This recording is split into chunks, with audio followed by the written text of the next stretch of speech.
Hi everybody, AJ Brown here with Trading Trainer. Slight departure from my passion of talking about options and options investing, especially premium selling. I've been talking about mutual funds. In fact, this is part two of my series on mutual funds. If you haven't watched part one yet, I suggest you stop this and go and find part one. Listen to it, watch it, make sure you are clued into part one before you go on to part two. Part two here, we're going to be actually finding the best mutual funds to invest in, knowing what we know. But before we get right into the content, I do want to remind you that we've got podcast channels.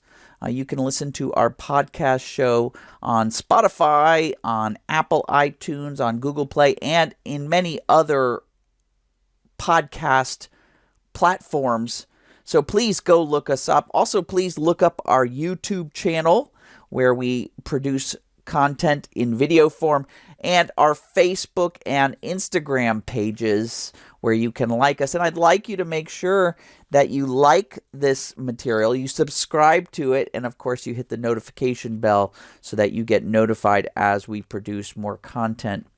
With that said, let's get into the content of this particular video. You can see here from the last video, just a quick summary.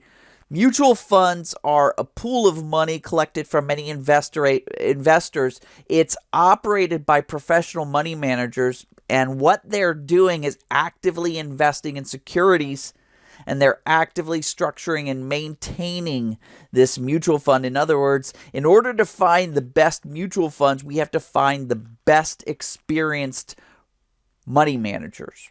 It's almost like an interviewing process.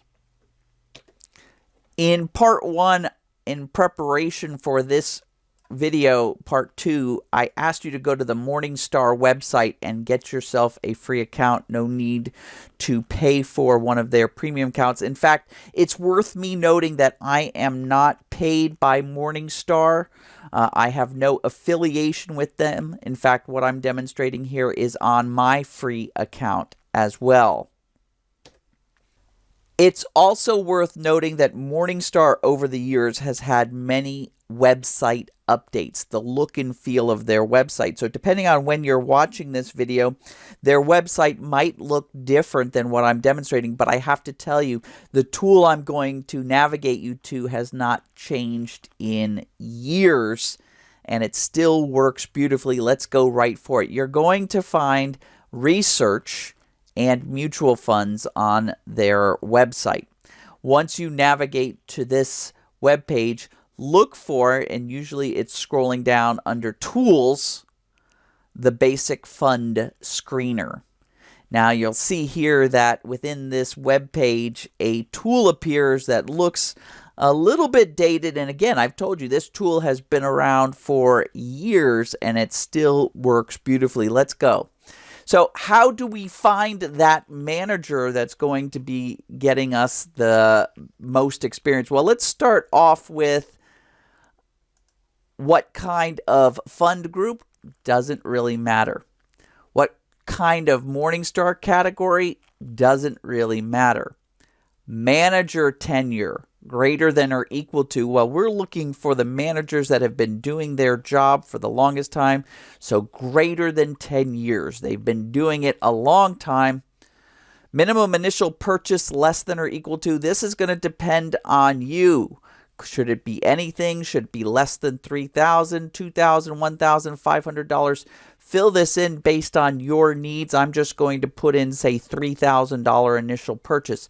Load funds. There are so many no-load funds out there these days. There's no reason why we should allow load funds that have front-end loading.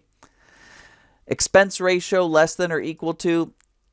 Again, this is your choice. I usually leave this for anything. I usually rely on the Morningstar rating of just the best of the best that they think are the best, because again, no reason to include duds. And then finally, here's the most important criteria.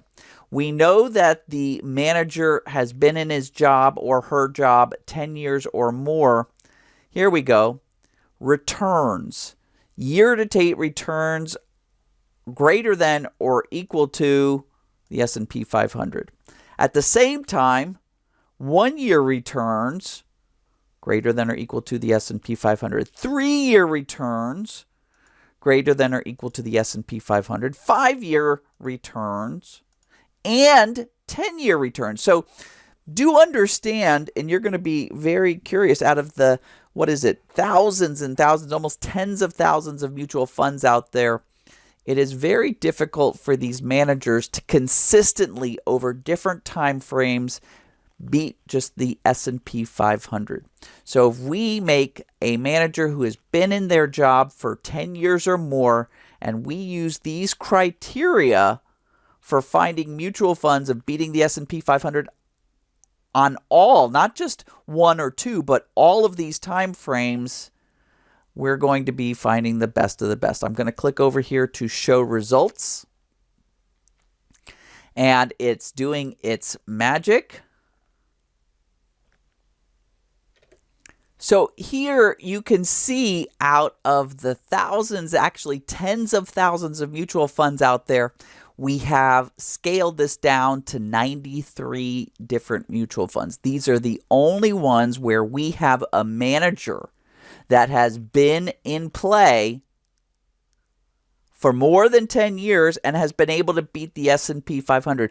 Now, we've got these different views on this tool. As you can see here, we can look at performance. So now you can see how well did they beat the S&P 500. You can also come over here and understand portfolio.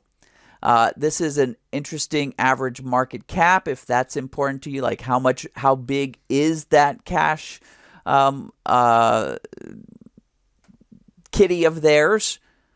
And you can go back and change some of the criteria if you want. Last but not least, you can go to nuts and bolts, which tells you the minimum initial initial purchase. So how much is it going to cost to get into this?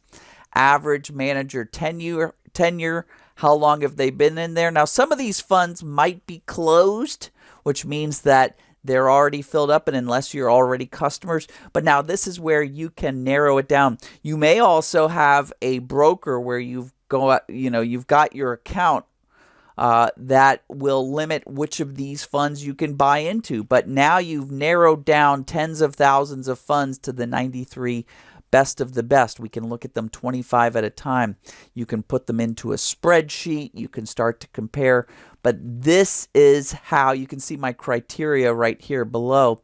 This is how you actually go about finding the best of the best mutual fund out there to invest your money in. I hope that was really helpful. In fact, I know it was. So I want you to take a moment right now. I want you to go find our podcasts. If you've got a Spotify subscription, or you've got Apple iTunes, or you've got your Google Play, go look up our AJ Brown Show podcast. Go to YouTube and look up the Trading Trainer channel. Go to Facebook and find the Trading Trainer page, and Instagram as well. And please like them all. That'll benefit us big time. In fact, subscribe to them all.